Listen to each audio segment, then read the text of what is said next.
जय श्री माताजी. आपण सर्वजण श्रीमातांच्या प्रतिमेकडे पाहून प्रणाम करूयात आणि हळुवारपणे बंधन घेऊयात.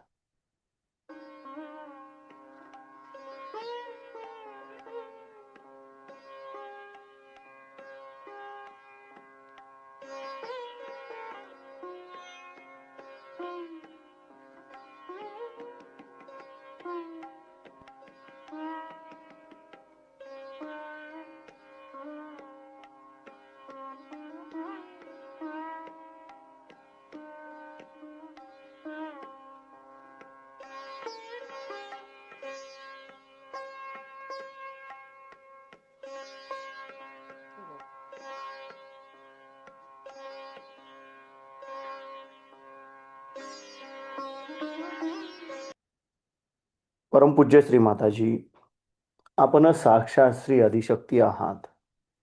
आपल्या परमकृपेत आपल्या निर्मल चरणी ध्यान करण्याची अनुमती आम्हा सर्वांना प्रदान करा. आता हळुवारपणे डोळे मिटूयात आणि आपला उजवा हात जमिनीवर ठेवूयात. आपण आपलं अटेन्शन आपल्या डाव्या हाताच्या तळव्यापासून सहस्रार आणि सहस्रारापासून उजव्या हाताच्या तळव्याद्वारे धरणी मातेकडे 7 वेळा नेऊया.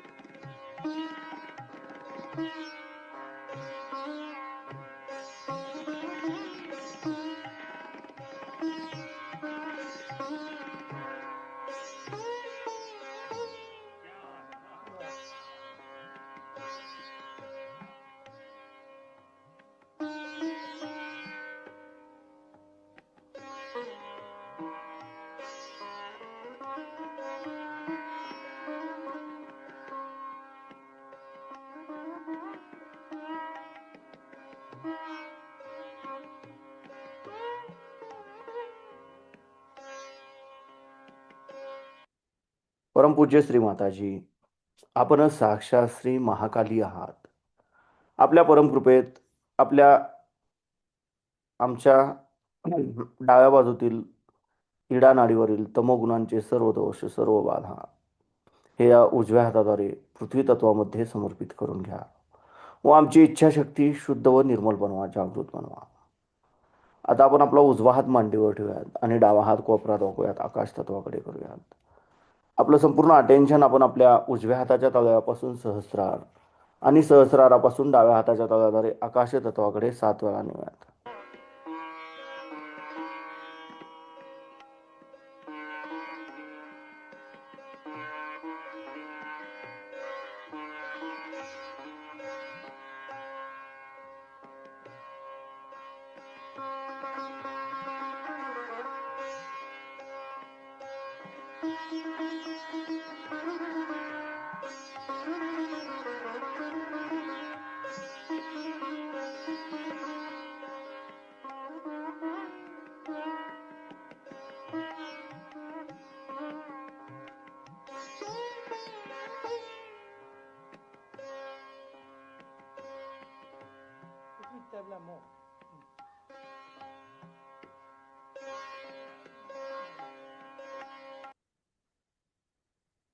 परमपूज्य श्री माताजी, आपल्या परमकृपेत कृपा करून आमच्या उजव्या बाजूतील सर्व दोष, सर्व बाधा, आमच्या पिंगला नाडीवरील रजोगुणांचे सर्व दोष हे या डाव्या हाताद्वारे आकाश तत्वामध्ये समर्पित करून घ्या व आमची क्रियाशक्ती शुद्ध व निर्मल बनवा, जागृत बनवा. आता आपण आपले दोन्ही हात मांडीवर ठेवूयात. आपलं संपूर्ण अटेन्शन आपण आपल्या मध्य मूलाधार चक्रामध्ये गोलाकार क्लॉकवाईज 7 वेळा फिरूया.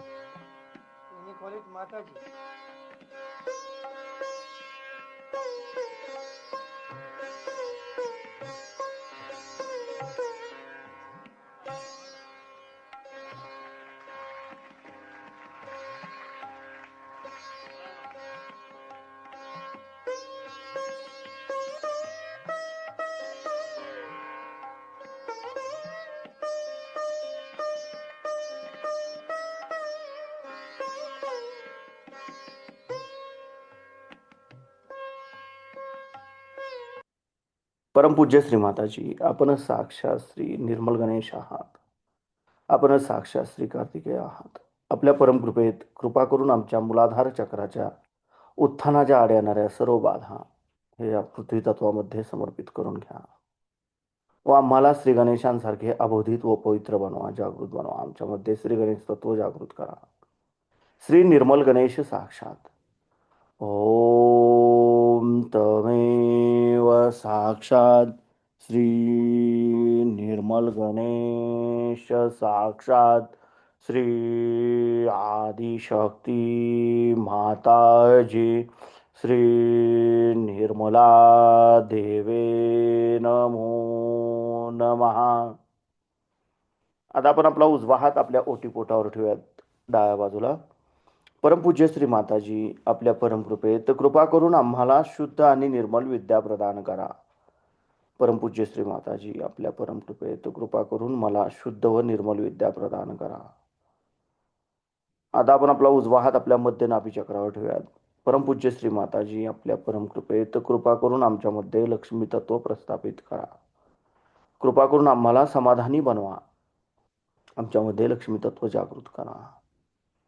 आता आपण आपला उजवा हात आपल्या नाभीच्या भोवताली आपल्या भवसागरावर गोलाकार क्लॉकवाईज साधू.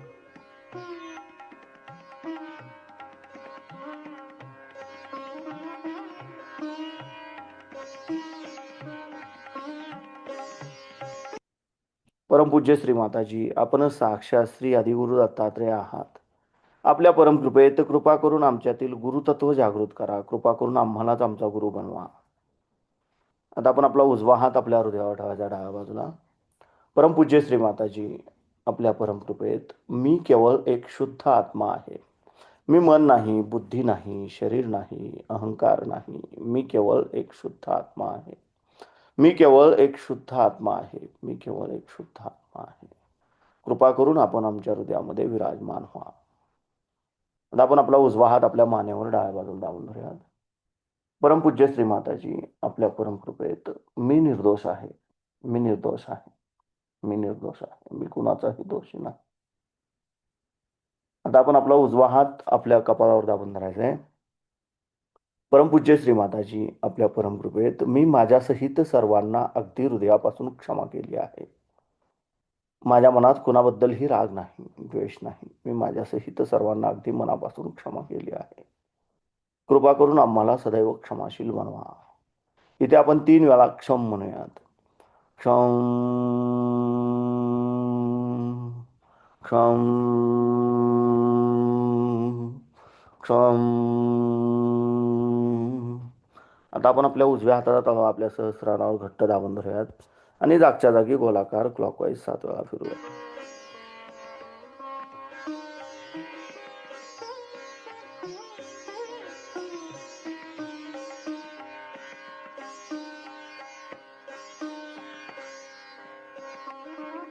परमपूज्य श्री माताजी, आपण साक्षात श्री सहस्रार स्वामिनी आहात. आपण साक्षात श्री आदिशक्ती आहात.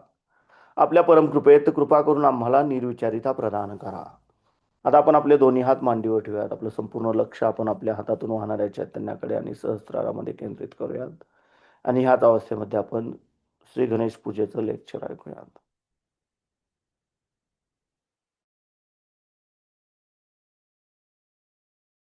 शहाणपण पण म्हणतात म्हणून ते इंग्लिश मध्ये स्लिप होते. हा हा सुज्ञता. सुज्ञता जरा गंभीर शब्द आहे. बरं, त्याला आपण सुज्ञता म्हणतो. सुबुद्धीपेक्षा सुज्ञता. त्या सुज्ञतेला आपण आपल्यामध्ये अंगामध्ये बांधलं पाहिजे. ते बाणायचं कसं, तर वर्तमान काळात राहायला शिकलं पाहिजे. हे मी शिकवते. आता वर्तमान काळात ह्या वेळेला आपण इथे बसलेलो आहोत. ही पूजा होते तर ह्या ठिकाणी आपण बसलेलो. तर ह्या वेळेला सुज्ञता काय, हे की आता पूजा होते, पूजा करायची. पण ह्याच वेळेला आपण जर विचार केला पुढचा, की आता मला बस मिळेल की नाही, मग घरी जेवायला मिळेल की नाही, की काहीतरी असं झालं तर माझं जाणं झालं नाही तर, किंवा माझं मुलाचं असं, हे जर आपण विचार केले तर पूजा तुम्हाला लाभणार नाही. भूतकाळाचा विचार केला, हे असं झालं तर, तसं झालं तर, हे असं काही केलं तर मग परत घोटाळा होणार. तर हा जो सुज्ञपणा आहे, हा सुज्ञपणा आपल्यामध्ये बांधला पाहिजे. आणि ते बांधण्याची एक पद्धत आहे की प्रत्येक वेळा आपण कुठे असलो तरी आता मी वर्तमानात आहे की भूतकाळात आहे ते पाहायला पाहिजे. कारण भूतकाळ हा संपलेला आहे आणि भविष्यकाळ काही समोर नाही. या सुज्ञतेमुळे मी अडकले होते. सुज्ञता म्हणता येईल म्हणा, पण तरी सुज्ञामध्ये काय आहे की काय हो, थोडस गहन आहे. नाही, समय त्याच्यात पुष्कळ गोष्टी आहेत. आता इंग्लिशमध्ये एकच शब्द आहे की विजडम, पण आपल्या मराठी भाषेत त्याला सुज्ञता म्हणता येईल, सुबुद्धी म्हणता येईल, समय सूचकता म्हणता येईल किंवा दक्षता म्हणता येईल. दक्षता म्हणता येईल, दक्षता म्हणजे असे अनेक शब्द त्याला आहेत. आणि ते सगळे एका गोष्टीने आपल्याला सहज साध्य होतात जर आपण वर्तमान काळात राहण्याची व्यवस्था केली तर. आता मी असं ऐकलं की ते भयंकर भांडणं करतात लोक. भांडणं होतात. का होतात? कारण तुझ्या बापाच्या बापानी बापाच्या ह्यानी मला मारलं होतं म्हणून भांडायला लागले. आता तो बापही मेला आणि त्याचाही बाप मेला. आता तुम्ही आता समोर, आता ते बापाचं कशाला काढत बसले? नाहीतर तुला मी मारीन, तुला मी ठोकीन, असं काहीतरी भविष्य काळाचं बोलत राहायचं. आत्ता ह्या वेळेला मी काय करणार आहे? तू माझ्या समोर आलास, ह्या वेळेला मी तुझ्याशी काय करणार आहे तो विचार नाही. काय केलं पाहिजे ह्या वेळेला? त्यावेळेला जी समय सूचकता येते, ती समय सूचकता जी आहे ती खरी. त्यावेळेला लगेच लक्षात येईल की बाबा आता हे भांडण मिटवा, यावेळेला आता नको, चांगला चान्स आहे, संधी मिळाली. ही संधी मिळाली असं म्हटलं की एकदम मनुष्याच्या डोक्यात येतं केवढी मोठी संधी आहे. इतक्या आपल्या बापदादांची भांडणं सगळी संपली एकदाची. उगीच कोर्टाच्या कचेऱ्या कशाला, हे कशाला, ते कशाला, संपवा. ही जी एक सुबुद्धी आपल्यामध्ये येते त्या समयक सूचकतेला, त्यालाच आपण इंग्लिशमध्ये विजडम म्हणतात. पण विजडम मध्ये अनेक अर्थ आहेत. ते आपल्या भाषेमध्ये, मराठी भाषेला ना, प्रत्येक ह्याला पर्याय म्हणजे 10 असले पाहिजेत. ही अशी आपली भाषा फार समृद्ध भाषा आहे. त्यामुळे एक शब्दात नाही सांगता येत. पण तरी सुद्धा त्या समयाला जागृत असणं, त्या वेळेला जागरूक असणं हे फार जरुरी आहे. इतर पुष्कळशा गोष्टी आहेत. आता समजा मला घरून निघायचंय, तर मी असा विचार करायचा की आता मला जायचंय आणि मला काय काय पाहिजे, तिथे मी राहीन, रात्रीचं मला काय पाहिजे, बस त्यावेळेला. पण काय होतं, त्यावेळेला लक्षात ते घेत नाही, त्यावेळेला दुसराच विचार. आणि मग मोटारीत बसल्यावर मग लक्षात येतं की अरे ते राहिलं, हे राहिलं, ते राहिलं. तर ही जी एक समय सूचकता आहे, ही जी सुज्ञता आहे, ही आपल्यामध्ये बांधण्यासाठी आपण आता वर्तमान काळात राहायला शिकू. शिवाजी महाराज झाले ते फार मोठे होते, पण ते वर्तमान काळात राहत होते, आपल्यासारखं नाही त्यांचं. आता आपण म्हणायचं आता शिवाजी महाराज, आता आपण शिवाजी महाराजांना मानतो, पण आपल्यामध्ये ह्या वर्तमान काळात आपल्यामध्ये शिवाजी महाराजांचे कोणते गुण आलेत? ते काय दारू प्यायचे का? पहिली गोष्ट. त्यांचं वागणं कसं होतं, त्यांचं चरित्र कसं होतं, तसं आम्ही त्यांना मानतो, पण त्यांचं चरित्र ह्या वर्तमान काळात आता ह्या आयुष्यात आमच्यात आलंय का? काहीतरी मागच्या गोष्टीचं आपलं महात्म्य गुण बसायचं, त्यांनी काही फायदा होणार नाही. महात्मा गांधी झाले, पुष्कळ झाले, आपल्या देशात फार मोठे मोठे कमळं निघाली असं म्हटलं पाहिजे, पण डबकच आहे ना अजून, बाकी सगळं डबकच आहे. तेव्हा आपण आता डबक्यात आहोत की कमळात आहोत हे पाहिलं पाहिजे. ह्या वेळेला आपण कुठे आहोत हे पाहिलं पाहिजे. ही पाहण्याची सुबुद्धी जोपर्यंत येणार नाही तोपर्यंत गणेश तुमच्यात कार्य करीत नाही. गणपतीचं एक लक्षण सांगितलेलं आहे की तो तुम्हाला सुज्ञता देतो, सुबुद्धी देतो. कुठे दिसते का तुम्हाला सुबुद्धी? तिकडे त्या गणपतीच्या समोर बसूनच भांडतात लोक. मग त्या गणपतीच्यासाठी मग त्याच्यात पैसे खातात, हे करतात, ते करतात. म्हणजे सुबुद्धी नाहीच, म्हणजे गणपती आहे कुठे तिथे? नुसता गणपती करून ठेवलेला आहे.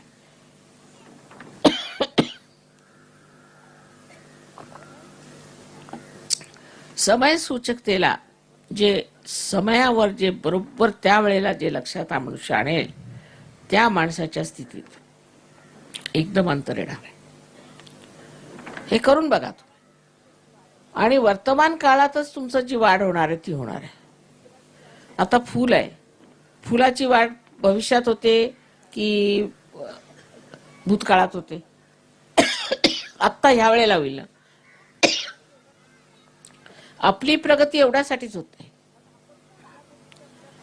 कारण आपण पुढच्या गोष्टींचा विचार करतो किंवा मागच्या गोष्टीचा विचार करतो, पण सद्यकालीन आपण विचार करत नाही. सद्यकालीन आता काय स्थिती आहे आपली ते पाहिलं पाहिजे. मग त्यात काय सगळे जेवढे काय आपले प्रश्न आहेत, आता ग्रामीण प्रश्न आहेत ते सगळे सुटतील. आज शेती करायची आहे समजा, आज जर तुम्हाला पेरायचं आहे तर तुम्ही म्हणाल बाबा मागच्या वेळा पेरलं होतं तर असं झालं तसं झालं करत बसले तर गेले. मग तू म्हटलं आता उद्या परवा पेरीन तर ते गेलं. आत्ता आजचं जे करायचं ते आत्ता केलं पाहिजे.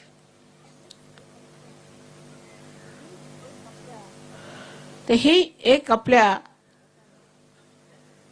भारतामध्ये एक टूम आहे की गेल्याचं फार गापोवाडे गात राहायचं. अमके झाले तमके झाले. अरे तुम्ही काय, तुम्ही कुठे आहात? सहयोगामध्ये फारच आवश्यक आहे की माताजीने आम्हाला जागृती दिली. मग त्याच्या पुढे काय? पुढे झालं आता जागृती दिली, आता बसलो होतो आम्ही, आता दुसरे धंदे करायचे. आज आता काय करायचं मला त्याच्यासाठी असा विचार डोक्यात आला तर तत्क्षण तुम्हाला फायदा होणार आहे त्याचा. आता पुष्कळांना जागृती झाली, पुष्कळांना त्याचे लाभ झाले, चमत्कार पाहिले, हे झालं. पण विसरून जातात की मला जागृती झालेली आहे. प्रत्येक क्षणाला मला जागृती झालेली आहे, या क्षणाला सुद्धा मला जागृती झालेली आहे असं लोकांच्या लक्षात राहत नाही. मग तसंच बघायला लागतं. परवाच एक गृहस्थ आले, त्यांना जागृती दिली, ती चांगले पार झालेले सगळं काय. तर मला म्हणे मला माताजी आजकाल फार भीती वाटते. अहो म्हटलं तुम्ही सहयोगी, तुम्हाला कसली भीती? तुम्ही विसरले का? अरे हो खरंच विसरलो म्हणे, मी पार झालो तो मला काही व्हायला नको.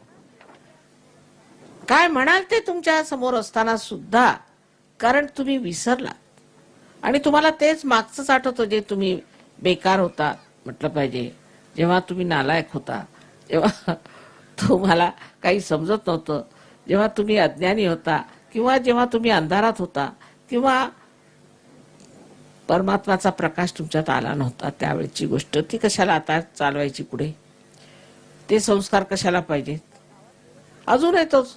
आता गावात गेलं, खेडेगावात की सगळ्यांना पार केल्यावर मग पायावरती यायचं. कशाला? मी कोणी दगडाची मूर्ती तर नाही की 100 लोकांना माझ्या पायावर घेईन. पायावर येऊ नका, बरं मग पैसे ठेवणार, 10 पैसे ठेवले. अरे म्हटलं माताजी पैसे नाही घेत, बरं 25 पैसे घ्या. यांना समजायचंच नाही की आज सद्यस्थिती काय आहे आणि त्या सद्यस्थितीमध्ये माताजी पैसे घेत नाहीत आणि कोणीही देवाच्या नावावर पैसे द्यायचे नाही. पण ते डोक्यातच घुसणार नाही. असं कसं माताजी? सगळे सांगतात आम्हाला तुझी आई मेली, मला एक गाय दे म्हणून, आणि तुम्ही कसे आमच्याकडनं पैसे घेत नाही? हा धर्मभोळेपणा हा सुद्धा आता सोडला पाहिजे. आणि तो कसा सुटणार? कारण धर्म तुम्ही जो शिकलेला आहात तो चुकीचाच शिकला. तुम्ही ज्याला तुम्ही धर्म म्हणता तो चुकीचा शिकला, कारण तुम्ही धर्म विकत घ्यायला निघाले आणि विकणारे आहेत. धर्म विकता येत नाही आणि विकणारे आहेत आणि तुम्ही विकत घेता. म्हणजे हे तिन्ही गोष्टी चुकलेल्या आहेत. सद्यस्थितीमध्ये तुम्हाला रिअलायझेशन झालेलं आहे, तुम्हाला आत्मसाक्षात्कार मिळालेला आहे. आता आत्म्याच्या बलावर काय ते करायचं ते करायचंय. ते सोडून तरी ते शेवटलंच मागचंच ते आमचे संस्कार आहेत माताजी. वा. तर रस्त्याने एक दगड मांडला, त्या दगडामध्ये शेंदूर घातला, अमुक तमुक, बसले तिथे. चला 2 पैसे घाला, 4 पैसे घाला, देवाला घाला, चालले. आता तिथं कोणी निघाला मनुष्य तर बा देवच आहे, द्या 2 पैसे. अरे तुम्ही सहयोगी, तुम्ही कशाला देता? आता माताजी असं आहे ना, आम्हाला संस्कार येते. कसले कुसंस्कार आहेत? कशाला देता त्या देवाला? तो काही देव आहे का? कोणी दगड मांडायचा तो काही देव आहे का? पण ह्या सगळ्या ज्या आपल्या जुनाट ज्या आपल्यामध्ये गोष्टी आहेत त्या काढाव्या लागतील. त्या एकाच याने निघतील की आज सद्यस्थिती काय.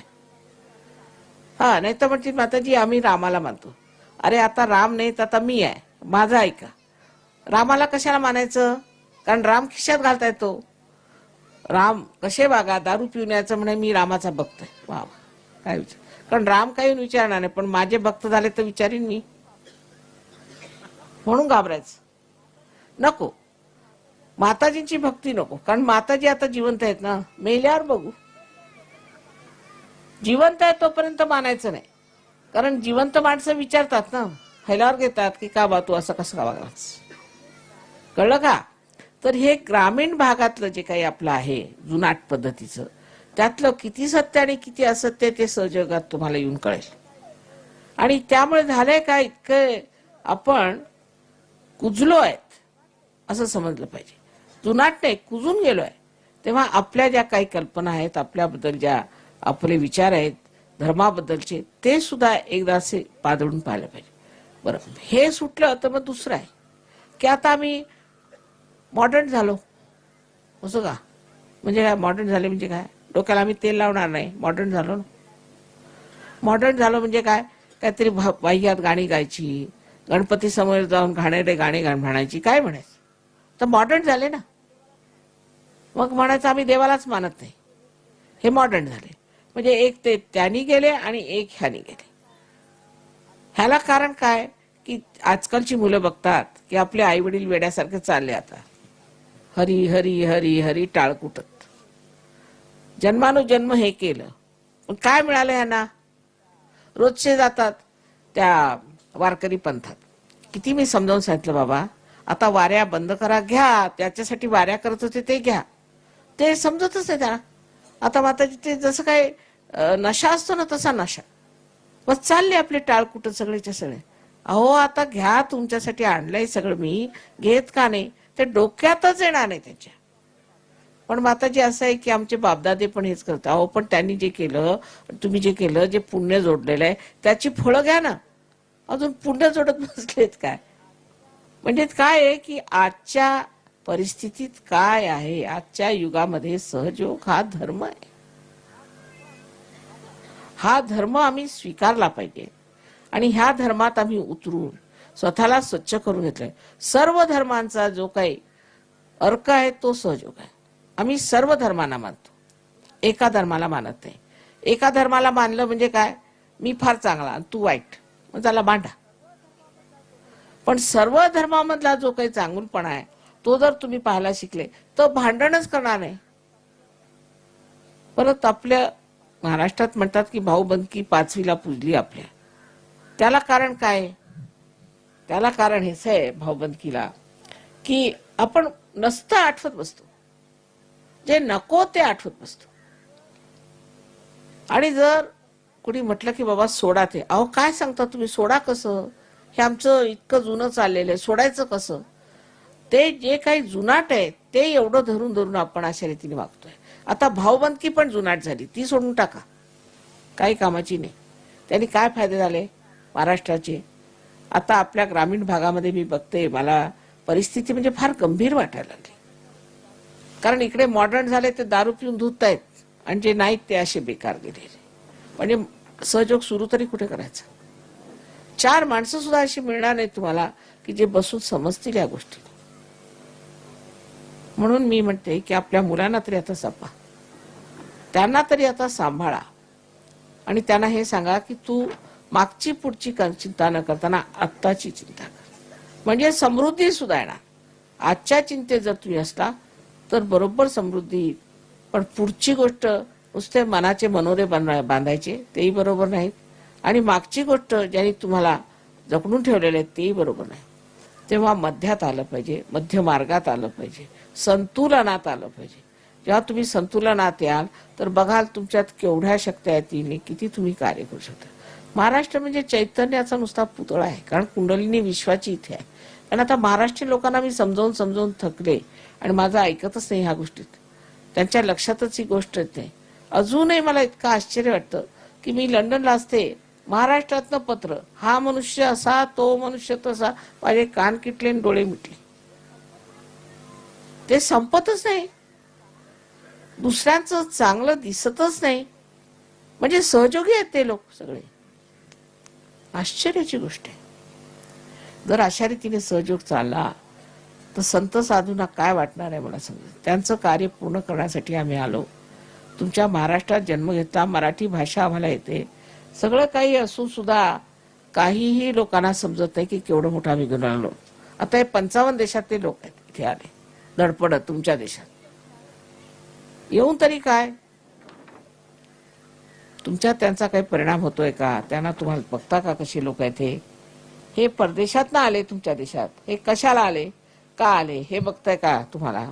आणि हे काय करतात, यांना का कसला एवढा आनंद झालेला आहे, काय मिळवलं यांनी, आपणही तसं मिळवलं पाहिजे असा विचार एक साधारण एक समजदार माणसाला आला पाहिजे.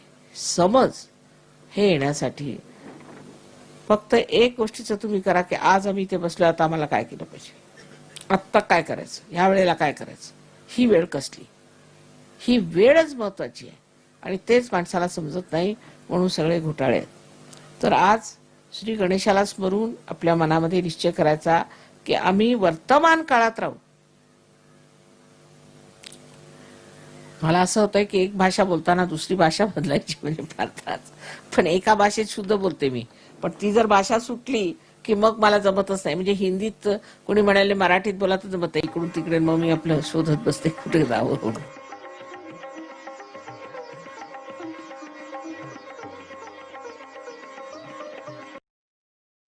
हळूवार अर्पणे डोळे उघडूयात, श्रीमातांच्या प्रतिमेकडे पाहून प्रणाम करूयात आणि बंधन घेऊयात.